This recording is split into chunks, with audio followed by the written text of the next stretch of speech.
Don't let the blue screen of death get you down. I will show you how to fix this problem step by step. So let's begin. Click on Advanced Options, select Troubleshoot, then click on Advanced Options. Now select Command Prompt. Type chkdsk/f/r:/c: and hit enter to execute the command. Now wait for some time to complete the process. Once done, move to the next step. Type c:, then hit enter.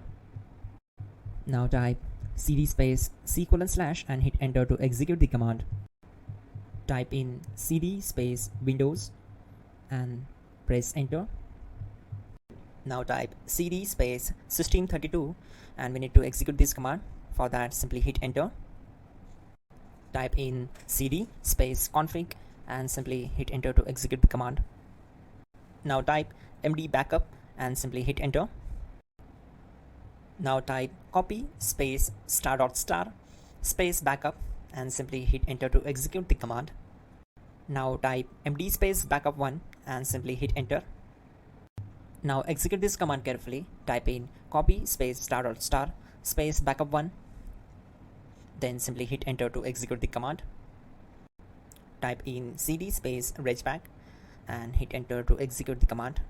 Now type dir and then simply hit enter to execute the command. Now type copy space ** space ... and hit enter. Then type all and hit enter. Now type bootrec space /fixmbr and hit enter to execute the command. Type bootrec space /fixboot and hit enter.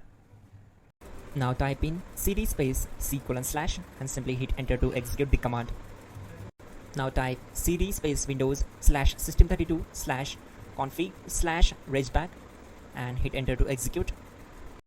Now type this command bcd edit space /export space c:/ bcd backup and hit enter. Type cd space c:/ and hit enter. Now type md space boot and hit enter. Type cd space boot and simply hit enter. Now execute this command. Type md space bcd. Now execute this command. Type cd space c:/ and hit enter. Now type attrib space c:/ boot bcd space -h space -r space -s and hit enter to execute. Now execute this command. Type ren space c:/ /boot /bcd space bcd.old, then simply hit enter to execute this command. And once done, let's move to the next command. Now type bootrec space /rebuild bcd and simply hit enter.